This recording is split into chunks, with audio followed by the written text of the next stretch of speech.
Hi friends, welcome back. I am Vivek Singhal from tradingwithvivek.com।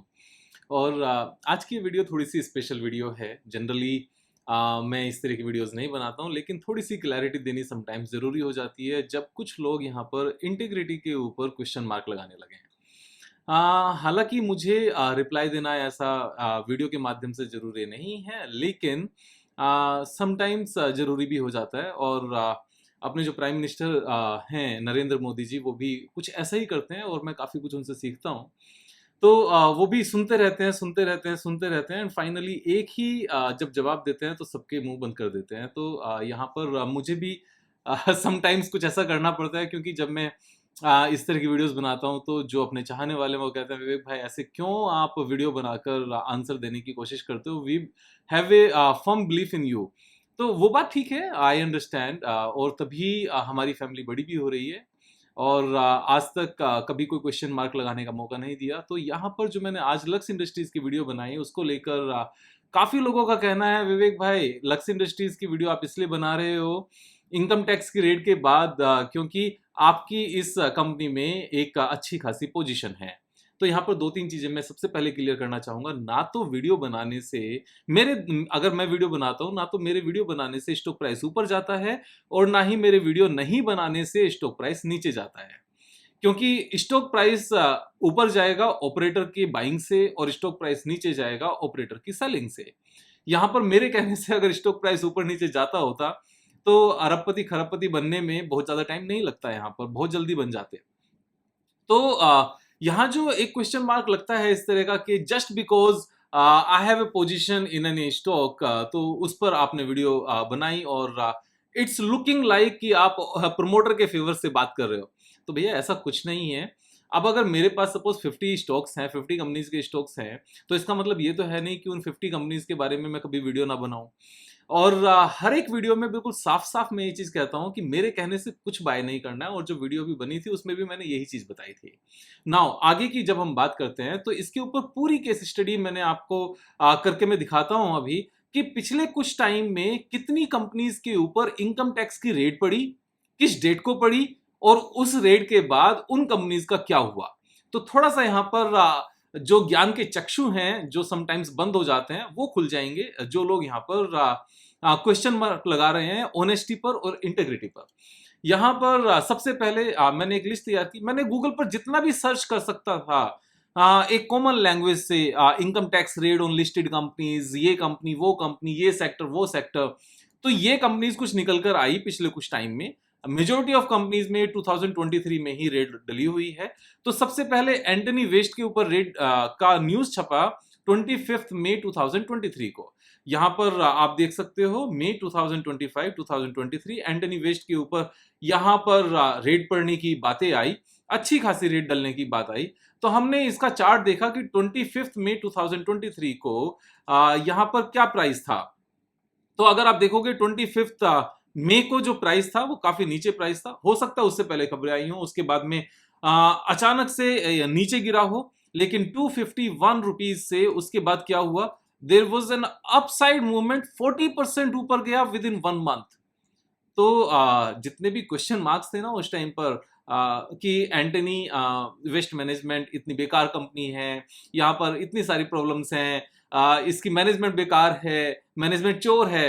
Actual में हम ना काफी इतना सुन चुके हैं अपने बिजनेसमैन के बारे में जो इंडस्ट्रियलिस्ट हैं कि ये चोर हैं चोर हैं चोर हैं, कि आम आदमी को भी जरा सा भी कुछ होता है ना वो सब चोर ही नजर आते हैं। तो जबकि टैक्स की चोरी जितने भी यहाँ पर इल्जाम लगाते हैं ना वो हर एक कर रहा होता है, हर एक यहाँ पर कैश में पैसे ले रहा होता है, और हर एक जहां मौका मिलता है ना वो वहां चोरी कर रहा होता है। लेकिन ना जैसे ही यहाँ इस तरह की कुछ बात आती है वहां ये चोर हैं, इस तरह की बातें करनी शुरू आती हैं। इस बात को समझा नहीं जाता कि कंपनी क्या है, कंपनी की बैलेंस शीट क्या है, स्टॉक प्राइस क्या है, ऑलरेडी कितना गिरा हुआ है, फ्यूचर प्रोस्पेक्ट क्या है। और इनकम टैक्स की रेट का मतलब कभी भी ये नहीं होता कि वहां पर चोरी की गई है और सारी जिंदगी चोरी रहेगी और स्टॉक प्राइस कभी ऊपर नहीं जाएगा। जहां पर भी इनकम टैक्स डिपार्टमेंट को इरेगुलरिटीज नजर आएंगी, इनकम टैक्स डिपार्टमेंट का ये काम है वहां पर छापा मारना और अपने आप को वहां पर सेटिस्फाई करना। अगर इरेगुलरिटीज होंगी तो वहां पर इनकम टैक्स डिपार्टमेंट पेनल्टी लगाएगा, सरचार्जेस लगाएगा, इंटरेस्ट लगाएगा, उसको रिकवर करेगा एंड दैट्स इट। ये इनकम टैक्स डिपार्टमेंट का काम है। तो अगर वो अपना काम कर रहा है तो इसका मतलब ये नहीं कि सामने वाला चोर है, ऐसा जरूरी नहीं होता।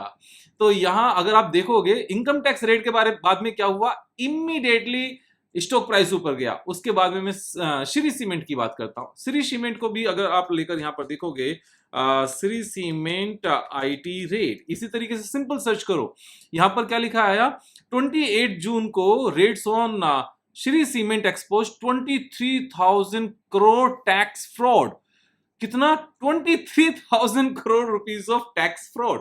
23,000 करोड़ रुपीस का मीनिंग समझते हो आप? मीन्स अगर हम पूरी मार्केट कैपिटलाइजेशन देखने लगे ना, यहां पर श्री सीमेंट की पूरी मार्केट कैपिटलाइजेशन कितनी है तो आपको थोड़ा सा आइडिया लगेगा। Means 1/4 of the total market capitalisation. जो बैलेंस शीट का साइज है ना, बैलेंस शीट का पूरा साइज 25,000 करोड़ रुपीस है। यानी कि जितनी पूरी बैलेंस शीट है उतने का टैक्स फ्रॉड। यहां पर यही चीजें छुपी हुई है ना, आपने देखा ना इस चीज को। उसके बाद स्टॉक प्राइस में क्या हुआ मैं आपको वो दिखाता हूं। ये कब की खबर है? ये हमारी खबर है 26 जून की थी। अगर आप नीचे कहीं देखो 26 जून की है और यहाँ पर 28 जून को यहाँ पर टैक्स एक्सपोज किया गया। तो एक बार इस स्टॉक प्राइस को देखते हैं कि जून के एंड में स्टॉक प्राइस क्या था और उसके बाद में इसमें क्या हुआ। श्री सीमेंट में हम गए और यहाँ पर ये एक 26 जून यानी कि उस खबर के बाद बिल्कुल बॉटम पर खुला। बॉटम पर खुलकर पूरा का पूरा मींस पूरा रिकवर नहीं हुआ, अच्छा खासा डाउन था, 5.74% डाउन था। और उसके बाद में क्या हुआ, जहां से गिरा था उससे बहुत ऊपर चला गया। यानी कि जब ये खुला नीचे, अगर उस टाइम पर जो अपॉर्चुनिटी थी वहां से पिक किया जाता तो 20% अपसाइड 81 डेज, यानी कि जो लो बनाया उसके बाद लो कभी बना ही नहीं। तो श्री सीमेंट तो कॉर्पोरेट गवर्नेंस की प्रॉब्लम वाली कंपनी होनी चाहिए थी ना। इनकम टैक्स की रेट के हिसाब से 23,000 करोड़ के फिगर के हिसाब से तो ये चोर लोग होने चाहिए थे। तो यहां से स्टॉक प्राइस ऊपर कैसे चला गया? स्टॉक मार्केट में हमें जब भी इस तरह की चीजें आए तो उनको प्रैक्टिकलिटी के हिसाब से समझने की जरूरत होती है। यहाँ पर अगर अपने को समझ कम हो तो यहाँ पर पूरी दुनिया को चोर नहीं समझना चाहिए। इस बात को थोड़ा सा ध्यान रखने की जरूरत है। और मैं ये बातें इस तरीके से इसलिए समझाता हूँ जिससे थोड़ी सी दिमाग में बैठे। यहाँ पर टीचर को समटाइम्स थोड़ा सा हार्श भी होना पड़ता है जिससे समझ में आ जाए कि दुनिया को चोर बोलना बंद करें तो हम कुछ शायद यहाँ पर अपने 4 पैसे कमा पाएंगे। अदरवाइज तो इसको हम गैम्बलिंग का नाम दे देंगे। उसके बाद में मैं नेक्स्ट आपको दिखाता हूँ यूफ्लेक्स। 27 फरवरी 27 फेब की ये बात है। और अगर आप यूफ्लेक्स की बात करोगे, अगेन यूफ्लेक्स आईटी रेट, और यहाँ पर सर्च करोगे सो 28 फेब को यहाँ पर concludes rates eight Uflex premises. 28 Feb को क्या यहाँ पर स्टॉक प्राइस आप देखोगे तो आपको पता चलेगा कि यूफ्लेक्स का सीन क्या है। और 27 और 28 फैब यहाँ पर हम बात करते हैं 27। सो 27 फैब को आप देखोगे तो स्टॉक प्राइस यहाँ पर था। उसके बाद में सिर्फ मींस इमीडिएटली ऊपर जाना शुरू किया, फिर सेम लेवल पर आया और फिर ऊपर चला गया। तो यहाँ पर गिरावट आई कहाँ? ये चोर कंपनी ने तो अच्छे खासे पैसे कमा कर दे दिए, 40% गेन दे दिया जस्ट 6 मंथ्स में। तो ये चोर कंपनी नहीं हुई क्या उस टाइम पर? अगेन मैं आपको थोड़ा सा आगे लेकर जाता हूँ। यहाँ पर दैनिक भास्कर की बात करते हैं 25 जुलाई 2021। और दैनिक भास्कर यहाँ पर डीबी कॉर्प के नाम से एक कंपनी है। और 25 जुलाई 25 जुलाई 2021 में हम जाते हैं यहाँ पर। और पहले मैं एक बार सारी यहाँ से ड्राइंग हटाता हूँ। 25 जुलाई 2021, तो 25 जुलाई हमारी यहाँ पर आई इस लेवल पर 103। और 103 के बाद यहाँ पर क्या हुआ, एक रेंज बनाई, नीचे यहीं पर कंसोलिडेट होता रहा and finally it is giving us 150% gain just 1.5 year 2 years. इस 2 इयर्स में पैसा 2.5-3 गुना हो गया। उसके बाद में हम नेक्स्ट भी लेते हैं यहाँ पर, कोई बात नहीं। सोबा developer, hero MotoCorp, Mankind, Amara Raja, Edelweiss, ये सारे के सारे आप खुद से भी करके देखोगे ना ये पूरी लिस्ट, तो आपको पता चलेगा किस डेट को क्या हुआ और कहां तक गया। अगर मैं ये सारे करने लगूंगा वीडियो अननेसेसरी लंबी हो जाएगी and this will be the repetition of the same task. यहाँ पर एक चीज ध्यान से समझो, स्टॉक मार्केट थियरी का गेम नहीं है, स्टॉक मार्केट ब्लेम लगाने का गेम नहीं है, स्टॉक मार्केट दूसरों से सीखने का गेम है। अगर कोई यहाँ पर एक्सपीरियंस ट्रेडर आकर समझाने लगे तो ये सोचने के बदले कि उसके पोर्टफोलियो में भी कुछ शेयर्स होंगे, इसलिए उसने ऐसी वीडियो बनाई। तो एक चीज़ ध्यान में रखने की ज़रूरत है, सबको अपने जैसा नहीं समझना चाहिए यहाँ पर।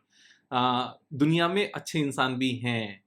यहाँ इस बात का भी ध्यान रखने की ज़रूरत है। सिर्फ़ इतना ही आपको समझाना था कि स्टॉक मार्केट में प्रैक्टिकैलिटी लेकर आओ, दूसरों को चोर बोलना बंद करो, समझना शुरू करो, थोड़ा-सा पसीना बहाओ, थोड़ा-सा हार्ड वर्क करो, गूगल पर सर्च करो, नेट पर सर्च करो, स्टॉक प्राइस में वापस जाकर देखो और तब जाकर देखो कि उसके बाद में क्या होता है आईटी की जब रेड पड़ती है और उसके बाद स्टॉक प्राइस कैसे बिहेव करता है। यहाँ खाली बैठे कुछ नहीं होगा, खाली बैठे दूसरों को चोर बताते रहोगे और आपके अकाउंट में धेला भर नहीं आएगा। यहाँ पर इस चीज़ को समझने की ज़रूरत है।